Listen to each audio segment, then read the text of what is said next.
And welcome back to LinkedIn Logs. This is the business podcast for the website cpluscomedy.com. Like I just said, it's a website. Go there if you didn't know. I'm your host, Chad White. We are obviously doing this in different ways than I've usually done it for some reason. I'm wearing a wrinkly white shirt. Thought I'd bust it out. No big deal. It was at the bottom of the pile. I said, let me get this white shirt on. I put it on, I saw the wrinkles, and I said, ooh, boy. Nobody watches the video, so it's fine. Here we are, back at it again, episode 27. I'm on my LinkedIn right now. I'm literally looking at the job section. Why is general manager of McDonald's being offered as a top pick to me when I've only ever applied for television jobs on this thing? I feel as though... And I'm varied. Sometimes I'm picky, sometimes I'm not. But I feel as though that the jobs on LinkedIn are drying up. At least for me. I'm changing up how I search for things. I'm broadening my horizons. It's not always freelance producer, content via. I switch it up every so often. And even, I'm getting job ads from CNN. I'm getting job ads from Fox News, Fox TV stations, the local Fox station, Nexstar, which is another right-leaning thing. But then it is so strange to get like assistant manager of dining general. I don't know what that is. Or like the restaurant group in LA. It like sandwiched between TMZ and NBC Universal. It's so strange to get non-media jobs inside of my LinkedIn. Is there an update? There's no update. But I had a phone call that was not a work phone call yesterday. It was dealing with the short story is when I was laid off from Court TV, Bounce TV, from Scripps, I didn't get my full benefits, not the severance, not the benefits from the thing, but the unemployment benefits, and that was in 2021 when I was laid off. So I filed for the benefits. I didn't get the full year. Then I filed a claim, an appeal, whatever, on the claim benefits. It took them until December 2023 to send me something in the mail, not email, not phone call, in the mail. And thank goodness I paid attention, because usually I just look at something and I go, okay, I don't need that, and I'll throw it in recycling. And they were like, we're going to have a court case for you. The court case was yesterday via phone, thank goodness. And I spent 30 minutes trying to plead my case. And the officer was like, well, your claim benefit year was up. Which all of this doesn't make sense to me. And they were just like rushing through everything. They were treating it like it's a real court case over the phone, reading like, do you swear the whole truth, no whole truth, nothing but the truth, so help you God, and all that stuff. And I tried to make my case. You could have brought an attorney, you could have had witnesses. The only witness I had was my mom. She was in a meeting. And she offered to come, and I was like, you don't have to do that, it's fine. And then the court lady was like, you don't need, I think it'll be sufficient. And she friggin' steamrolled me. Truly, they owed me like, if my math was correct, like close to $8,000, but it's whatever. Can't fight it now, but I will be stealing from the government at some point. I'm warning you now. I'm gonna find some way to steal from the government, and I'm gonna take at least $8,000 worth of something. I don't know what it's gonna be, but I'm gonna get my money back. I just watched the movie Breaking. Before work on Saturday, I like to have to work out. This body don't stop for nothing. And it's like 6 a.m. and I like to watch action movies that I don't have to pay full attention to. Sometimes they're thrillers, sometimes they're mystery movies, but it's most of the time action movies. I've seen Last Rambo 3 times, 2 times by accident, 1 time on purpose. And every time, and every single time, it's me sitting on my bike back there, Peloton's on the iPad. I'm like cycling, and I look up and I go, "Oh, I've seen this already." And each time it's like at a different length. The second time, I believe I got more than halfway through the movie, so I just said I got to finish it. The third time, I was like truly 10 or 20 minutes in, and I went, "Oh, I've seen this," and I just finished it. It is such a forgettable movie. And it's not the best Rambo. I think what's the Rambo that came before that one? That's the one I like the most because it has the most disgusting action. And then the first one's good, and then I don't remember the second one. Is that one called Next Rambo? They're all named after Fridays. Rambo, Next Rambo, Rambo after Next. It's pretty funny. That's pretty funny. All right. I'm going to turn into Scott on Pivot. Telling a bad joke and then saying that's fine. Anyway, I lost that court case. But then as soon as I got off the phone, I texted my mom. She it's very funny. She got out of her meeting and she was like, and she called me. She's like, "This is ridiculous. They owe you money." It's just like this tiny little woman, just mad at the Georgia Department of Labor for screwing me. And then as soon as I got off the phone with her, I got an email from a job that, quite frankly, I'd done some contract work for them. I'd done 2 things for them. And then they never got back to me. And I reached out and they never got back to me. And then they were looking to hire people full time. And I saw them all over LinkedIn. And then I applied. And then they emailed me yesterday and said, "Hey, we already filled that position, but we would like for you to check out this other thing that we have for offer, and we want to see if you are interested." And I said, "Yeah, dude, I'm ready." They're like, "You want to?" It's another freelance position, but it's a producing job, and they didn't say my name. And then they also included somebody else on the email CC'd. So they didn't say my name, and I was just like, "Did you mean to send this to somebody else?" Because that has happened before, which I think I've described here. But they were talking to me, I assume, because I did respond at noon, and they did not get back to me. But they're like, "Hey, are you free to have an interview?" So I'm like, "Yeah, free to have an interview." So hopefully that'll be set up for next week sometime. Look, if you ask me for an interview, I will do it immediately. I will do it today. I will make time. Because A, I'm not doing a friggin' thing. And B, let's get this started. Because I'm ready to go. I'm ready to no longer do part-time work. Because it is frustrating to say the least, and not challenging. All right, let's get into our first story. This comes from the Wall Street Journal, written by Alexandra Bruhl. Essence is in talks to buy Refinery 29 from Vice Media. So we know Vice is in trouble. Vice is on the verge of shutting down.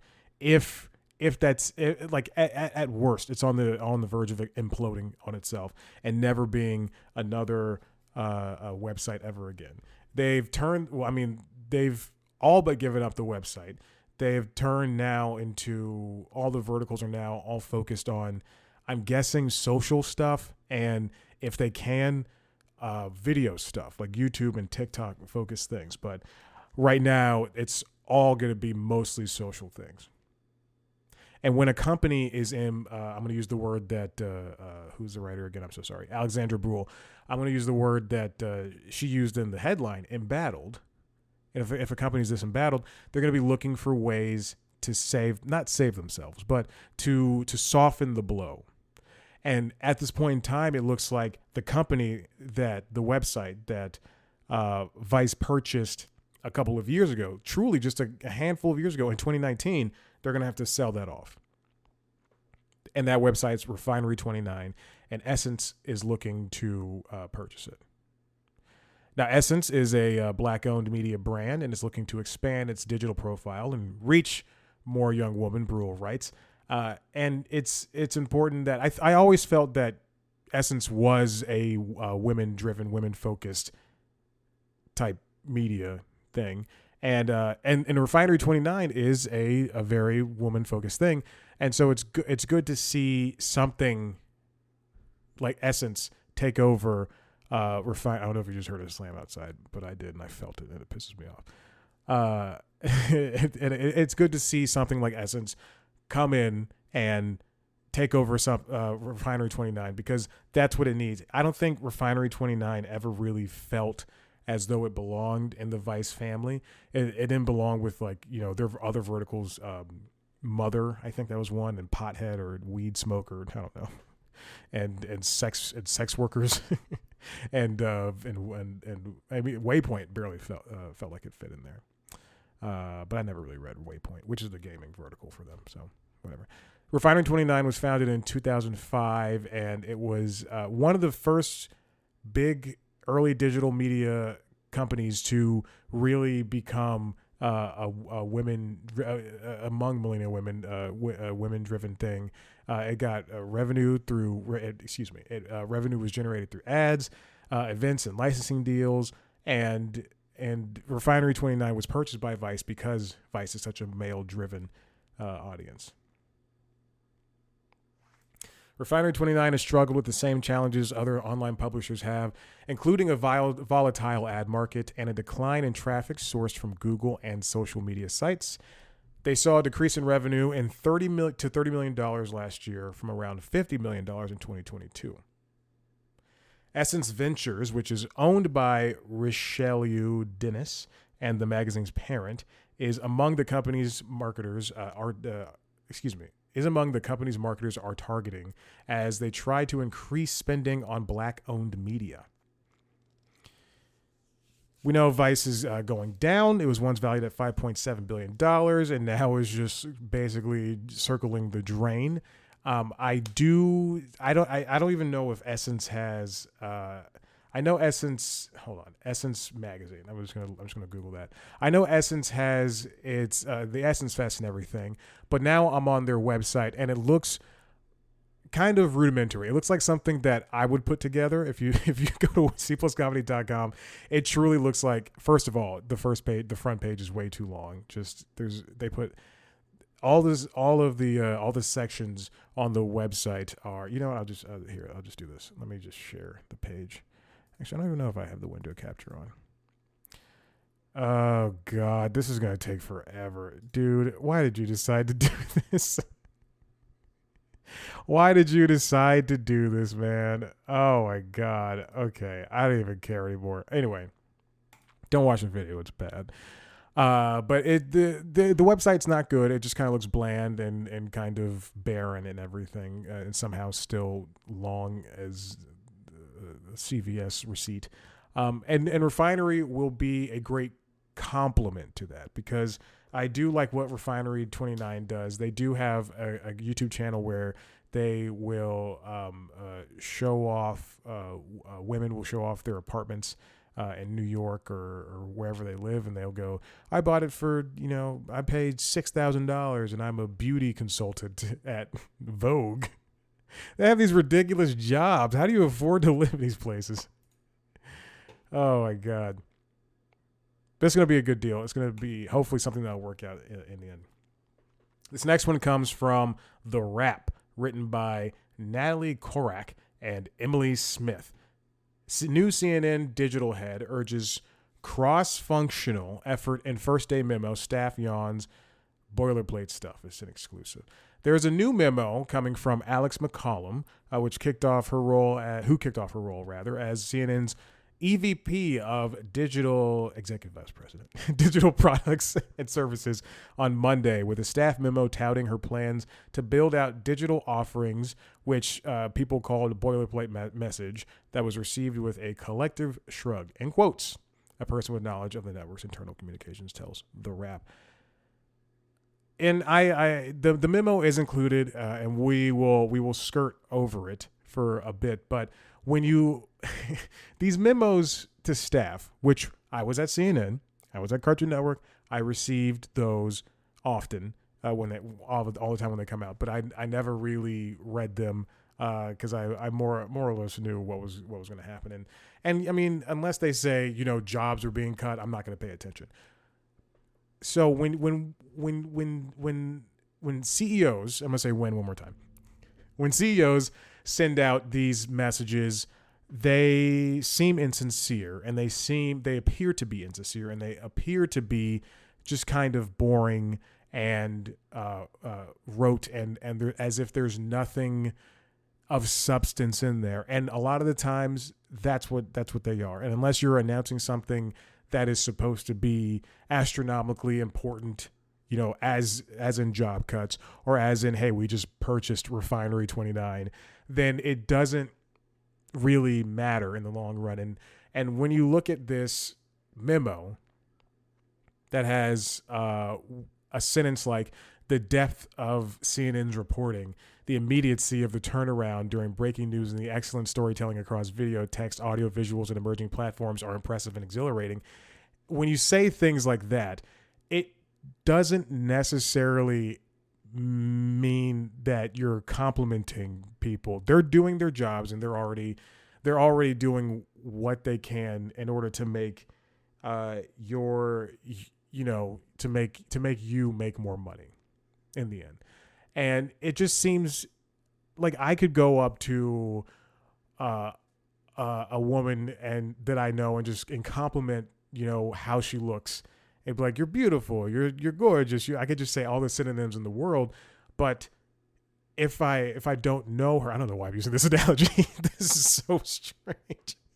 But if I don't know her, and I just say all this surface level stuff, it's only going to take me so far. Because if I'm trying to date somebody, I'm not going to be like, I'm not going to over and over again, you're beautiful, you're fantastic, instead of talking about who she is as a person. If I'm nothing but a white knight, guys. An individual with knowledge of the situation says the memo was met with a collective shrug from employees at CNN. It was just boilerplate stuff. And also, I want to tell you this. I've never been one of those sources, an individual. I've never been in one of those. I would welcome it. If a reporter reached out to me and said, we will keep you anonymous, I would be so happy.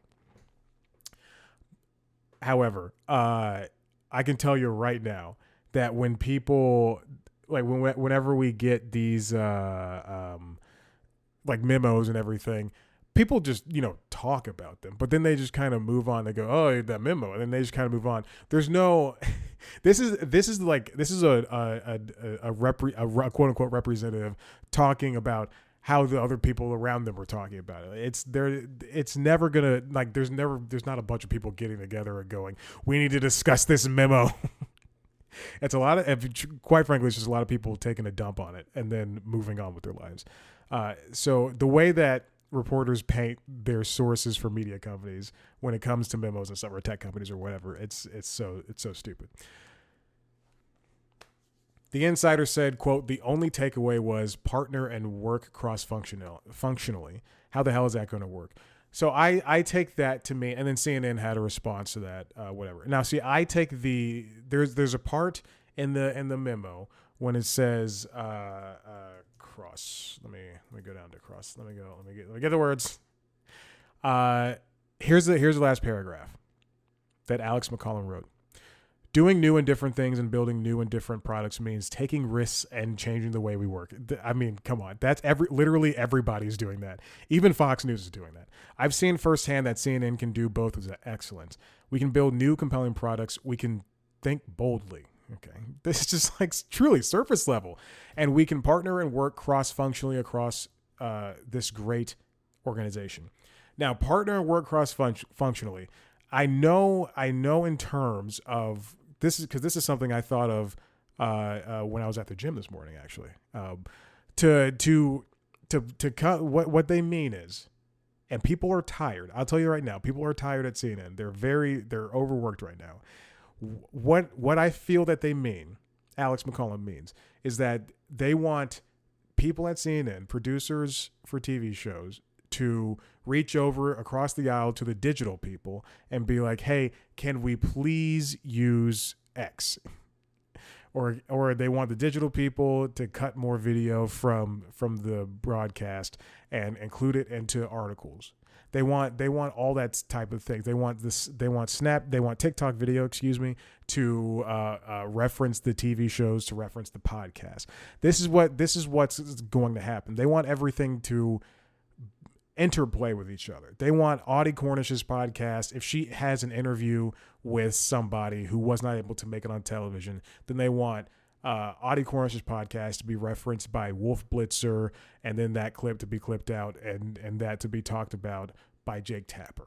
They want all these things to happen. And at some point, that would take a true, and I'm not a fan of Marvel, but it would take a Kevin Feige to look over and basically go, well, they said that on CNN.com, and then they said that on CNN News Central, and they said that on the Max show, and it's too much at some point. And when it comes to having all of this crosstalk, you're not going to be able to really match everything, because that's how it goes. And look, yes, it's true. I've been applied to a shit ton of jobs at CNN still, even though my contract was not renewed in December, and I was laid off before Christmas. Not laid off. My contract ended before Christmas. 2 weeks before. I'm still out here trying to champion them and help them along. You know what's really funny? On LinkedIn, you can look at this is too much. You can look at who viewed your profile, obviously. In the past week, 3 people who work at CNN, 3 people who work at Warner Bros. Discovery, 2 who work in the recruiting industry. I'm going to pretend that's Warner Bros. And 2 people I used to work with, as well as a reporter at CNN, have all looked at my profile. I see you looking at my profile. You all need to get off your asses and get me a freaking job. I'm ready to get back to work. And look, I think about this all the time. If I'm hired back at CNN, I'm not going to stop doing this. I'll tone it down a little bit, but I'm not going to stop doing it. I'm like Black John Oliver. He talks smack about the parent company. He doesn't get in trouble. Why should I? I'm just telling it like it is. I'm just telling it I was reporting. All right, let's move on to the final story. This comes from the New York Times, written by Roxane Gay, who is a fantastic writer. Anonymous wrote in, drafting an escape plan. They talk about how they have a dead-end job and how they don't make enough to live and how there's no opportunity to move upward. And how they're just basically ready to go. Roxane says, hey, we've all been there, polish the resume, and then try to get out. But don't leave until you have something. Which is something I always feel not all the time, but what I've felt many times before at Bounce TV, Court TV. I gave my all, and I even during the pandemic, one of 5 people out of 200 and some going into the office, risking my life. I was a hero. Thank me for my service. And I was just laid off over Zoom by somebody who the previous week I asked for a raise during our annual meeting. She said, I'll see what I could do. The next week, let me go on one day. 2 days after that, she was promoted to VP or whatever BS. And then I reached out to the HR people who literally said the words to me, if you need anything, don't hesitate to email or call. And honey, I did that so many times. Hey, it's Chad, just checking in. Hey, I'm interested in this job, but I remember everybody's names. I remember every single person who crossed me wrong. I remember every single person who did me right. But I also remember every single person who crossed me wrong. I was going to say some names, but I'm not going to. Not until I'm on that stage, winning some awards, rub it in their face. When it comes to dead end jobs, and there's other pieces of written in here that are talking about like toxic office talk, which oh my God, when at any news organization, no matter how good a person thinks they are, and and by good I mean like how like I'm so nice in the world and I'm so nice to everybody. There's always somebody talking smack. And I genuinely, with all of my heart, hate that. It's always like, especially at CNN, people will come in and be like, and I mentioned this in interviews, and I'm just going, hey, I just want a positive environment. But people would come in before shows on CNN and be like, this is gonna be a shitty show, and like, why are you putting out this negativity? Like, who cares? Just do the work and get through it. I don't go in the gym and go, I'm gonna have a shitty time in the gym. No, I get in even when I'm not feeling it, and I do my best, and that's it. And then there are conflicts of interest and all that stuff.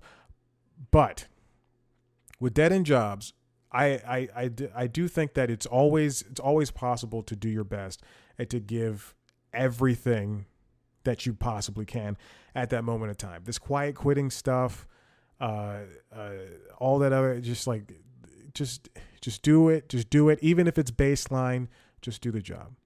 Just do the job. You think I want to go to a country club every day, 5 days a week, and clean up trash from rich white people? I don't. But you know what? I do just enough to get by. That's very true. I do just enough to get by, and I don't do anything more. But I do my best. I don't half-ass anything. And you know, it's like true. I've been in so many dead end jobs. I've been in more dead end jobs. I'm like Homer Simpson. I've done, and Peter Griffin. I've done so many, but more so Homer Simpson, because I've done so many jobs, and I truly hope it stops soon because I'm sick of it. But I don't have a lot of room to complain because I'm kind of stuck into doing things. I've served at restaurants that stunk a lot that have closed. I've walked dogs for a now defunct dog walking company. I was when I did the factory. I was at the oh my God. That was my first job out of college. I was working at a UPS factory for about a year, for several months, and it really sucked to be like everybody else is like in their entry level jobs and they've got benefits, and then I'm sitting. It's like 11:45 p.m. 4 days before Christmas, and I'm pumping boxes off a conveyor belt. Oh my gosh. That was a true dead end job. And I'm technically in a dead end job right now, but that was a true dead end job where, you know, you'd have like 40, 50, 60-year-old people, and they're like, I've been doing this for 40 years. I'm like, Jesus, you've been doing this? Same thing with the country club right now. It's a lot of people like, hey, next year you're going to be able to make $1 more. Come on, no, I'm not excited about that. Why does the Wi-Fi on my iPad keep dying and turning off? All right. Anyway, just do the best you can. That's all I can say. Hey, listen. If you like what you heard here, head to the website, cpluscomedy.com, where I talk to your favorite people in the entertainment industry. More recently, I just talked to Ashley Ray, comedian. Ashley Ray, writer. Ashley Ray. Very funny person. A very funny person. Excuse me. We got to stop taking articles out of sentences. I'm a writer, so I know what an article is. I'm not going to explain it to you. Ashley Ray. She did released her new album, Ice Cream Money, is a debut album. She's a fantastic person. She's a podcaster as well. Listen to TV I Say with Ashley Ray. And also I talked to Ahmed Al-Qadari. You can check out his new special. It's on his YouTube. You can watch both of those interviews on youtube.com/C plus comedy, where you can also see a video version of this show, this very show. You can also listen to the other podcasts and see video versions of the other podcasts, the Constitutionals, wherever you get your podcasts, and Late Night Lately, the late night show. You can follow us on Twitter, TikTok, Instagram, and Facebook at C plus comedy, me at Chad Black White. Thank you for listening, and I'll see you later. Goodbye.